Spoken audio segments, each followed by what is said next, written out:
हेल' खुलुमबाय लोगोफोर बयखौबो फिन खनसे गोदान भिडिअआव बरायबाय। थ' लोगोफोर बे साननैसो ओरैबायदि बेस्थ' जानानै दंमोन भिडिअखौनो लाबोनो हाथाराखैमोन लोगोफोर। थ' लोगोफोरा आं दिनै नोंथांमोननो जियानो जा ससेब्लाबो भाइराल भिडिअ नोंथांमोननो शेयार खालामनो थाखाय आं दिनै भिडिअखौ लाबोदों। थ' नोंथांमोना भिडिअखौ जोबजासिम नायलां होमब्लानो गासैखौबो बुजिलांगोन। बिथांमोना गथ' गथाय हौवा न' गारनानै गुबुन जातिजों माने बेंगालराव खारलांदोंमोन। सिरि सिरि खारखुमा लांदोंमोन ओरैबायदि माने। दा बिथांमोना बोरै खारखुमा लांनो हाखो, दा बोरै खारलांदों नोंथांमोना आं डिटेल्स भिडिअ क्लिपखौ दिन्थिगोन। नोंथांमोना भिडिअ क्लिपखौ नायब्लानो गासैबो बुजिजोबगोन। जाय आनजाति सिनायि माखासे गुबुन जायगानि सेंग्राफोरजों बा हौवाफोरजों बिथांमोना इन्सटाग्रामजों रायलायोमोन बा इन्सटाग्रामाव लोगो मोन्दोंमोन जाहैदों। बिथांमोनखौ इन्सटाग्रामाव नुनानै बिथांमोनखौ गोसोथोदों जाहैदों बै जाय आनसिनाखि सेंग्राफोर, बे गुबुन जातिनि बै सेंग्राफोरखौ बा हौवाफोरखौ बिथांमोना इन्सटाग्रामाव बा ससियेल मिडियानि गेजेरजों लोगो मोनलायनानै गोसोथोदों जाहैदों। दा गोसोथोनायखाय बिथांमोना फोथायनानै थांबाय, ओरैबायदि माने थगायनानै लांजादों आरो। नाथाय बिसोर ओरैबायदि खैफोदाव गोलैहैदों। थ' बिथांमोना ओरैबायदि गिदिर फासिखाबाय, न' गथ' गथायखौ गारनानै माबायदि थांखो, दा बिथांमोना बोरै थांखो, मानिफ्राय थांदों नोंथांमोना डिटेल्स मोनथिगोन बे भिडिअ क्लिपखौ नायबानो। दा बिथांमोना थगायनानै लांजादों। थगायनानै लांजानानै बेंगलराव बिथांमोना मोनहैबायमोन। दा बिथांमोनखौ बेंगलराव जोंनि बर' हारिनि माखासे एस'सियेसन दङ, बेंगलर बड' एस'सियेसन, बिथां सारमोना बैसोरखौ जाय थगायनानै लांजानाय हिन्जावफोर बिथांमोनखौ हमनानै माखासे सोंथि खालामदों।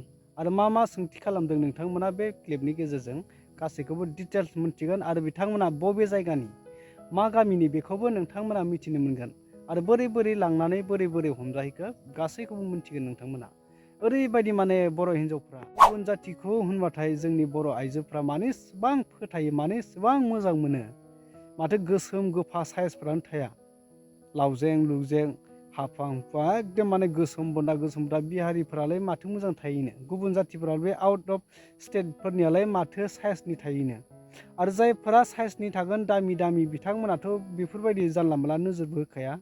आरो गुबुन जायगानि सिख्लाफोरखौबो बिथांमोना लाखाया, मालाय साख्रि दङ, डिग्री गोनां, बेफोरबायदि मोजां जायफोर सेंग्राफोर बिथांमोना बिदि जानला मोनला खालामा। जायफ्रा दिनै फाल्तु, जायफ्रा माने ओरैबायदिनो 2 नम्बर खालामनानैल' जानाय बिथांमोनासो बेफोरबायदिखौ खालामो। बेखौनो बुजिया दासिमबो। थ' लोगोफोर नोंथांमोना बे भिडिअ क्लिपखौ नायनानै लादो मा बुंखो। मोजां मोनलायनानै फैदों। मोजां मोनलायनानै बबेहाय मोजां मोना? इंस्टाग्रामाव लोगो मोनदों। इंस्टाग्रामाव। बिनि सिगां नुफेरदोंना नुफेराखैमोनलाय? नुवाखै। नुवाखैना? तो मेरा साथ सेटलमेंट होगा तो आ जाओ, दोनों रहेगा, ऐसे बोला।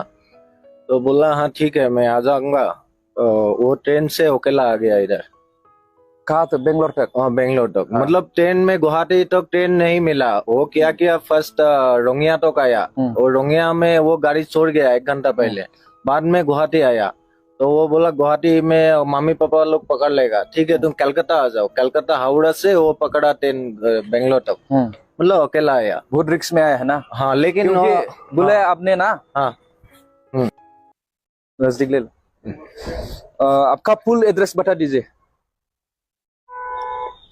स्टेट असम, डिस्ट्रिक्ट जोरहाट, हाँ। रांधनीजान गांव, पुलिस स्टेशन पुलीगढ़। तुम्हारा नाम? मेरा नाम सत्य दास। आपका पिताजी का? सरुलरा दास। माताजी का? बेनु दास। तो आप ऑलरेडी शादीशुदा था ना? और पहले मेरा ऐसा हुआ, वो अभी सभी वो दूसरों का साथ चला गया। सो अभी मैं इसीलिए सेटलमेंट, इसको साथ प्यार हुआ 2 साल से। सो अभी मैं इसको साथ सेटलमेंट होऊंगा सोचा था। सो आप लोग अभी ऐसा ये करके उसको लेके जा रहा है। सो अभी वही है। नहीं, वो भी तो ऑलरेडी शादीशुदा था ना? हाँ इसके लिए मैं तो इसको कैसे लेके आया? सेटलमेंट करेंगे कैसे? सेटलमेंट कैसे होता है? हम दोनों, मतलब मैं भी ऐसा किया था ना, उसका प्रॉब्लम था, बोला हम दोनों अंडरस्टैंडिंग में मैं उसको बुलाया, ठीक है तो मेरा साथ सेटलमेंट होगा तो आ जाओ, दोनों रहेगा, ऐसे बोला। तो बोला हाँ ठीक है मैं आ जाऊंगा। वो ट्रेन से अकेला आ गया इधर। कहाँ तक? बेंगलोर तक? हाँ बेंगलोर तक। हाँ। मतलब ट्रेन में गुवाहाटी तक ट्रेन नहीं मिला। वो क्या किया, फर्स्ट रोंगिया तक आया और रोंगिया में वो गाड़ी छोड़ गया 1 घंटा पहले। बाद में गुवाहाटी आया तो वो बोला गुवाहाटी में मामी पापा लोग पकड़ लेगा, ठीक है तुम कलकत्ता आ जाओ। कलकत्ता हावड़ा से वो पकड़ा ट्रेन बेंगलोर तक, मतलब अकेला आया। बहुत रिक्स में आया है ना, हाँ लेकिन क्योंकि बुलाया आपने ना। हाँ वही मैं बुलाया। तो अभी क्या सोच रहा है? अभी वही मम्मी उसका मामी लोग उसको लेके जा रहा है उधर गांव में। हाँ। उसका हस्बैंड का साथ कुछ डिस्कस करेगा वो लोगों का फैमिली का साथ। हाँ। सो उसके लिए लेके अभी वो लोग क्या करेगा, हमको इधर ही छोड़ के उसको लेके जा रहा है। मतलब वो मामी लोग उसको उसका बेटी और वो लड़की को लेके जा रहा है। हाँ लेके जा रहा है। हाँ सर। तो अभी से क्या हो गया? हाँ सर। पहले बताया ना आपको। हाँ सर। तू दोनों का बीच में ये रिश्ता नहीं चाहिए किसी को भी। ओके ठीक है ना? ठीक है सर। ऑलरेडी शादीशुदा है, उसका हस्बैंड है। हाँ सर। समझ में आया? ओके सर। दोनों का बीच में कांटेक्ट नहीं होगा। ओके सर। अब अपना रास्ता देखिए, वो अपना रास्ता देखेंगे। जी सर। ठीक है ना? इन फ्यूचर अगर कांटेक्ट करेगा तो जी ये आपको अभी समझ में आ गया होगा। हाँ, अभी जी। क्या हुआ था थोड़ी देर पहले, जी। समझ में आया ना? जी इससे भी ज्यादा हो सकता है। जी। इसलिए अब अपना सोचिए, वो अपना सोचेंगे। जी ठीक है ना? ठीक है sir. Okay thank you. Binod Singh ji खुगा खाथियावला नोंनि मुङा मा नाम? नवज्योति बर'। दे एड्रेसखौ गासिबो खोन्थालाय, फुल एड्रेस। हौवालानिखौ बिमानिखौ, हौवानिखौबो खोन्था, नोंनिखौबो खोन्था, नोंसिनि बिमानिखौबो।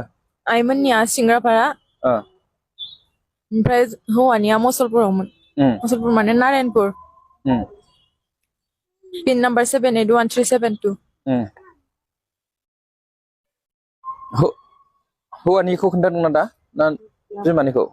हौवानिया बिरबल बर'मोन नामा। ओमफ्राय दा नोङो जेनेबा हाबा जाखाबायमोन होनबा, हाबा जाखाबाय, गथ'बो 2 बोसोरनि गथ' दं नङा होमबा? हिनजावसा। बिनो रायजोफोर बिनि मोखांखौ ब्लार खालामनाय जागोन गथ'निखौ।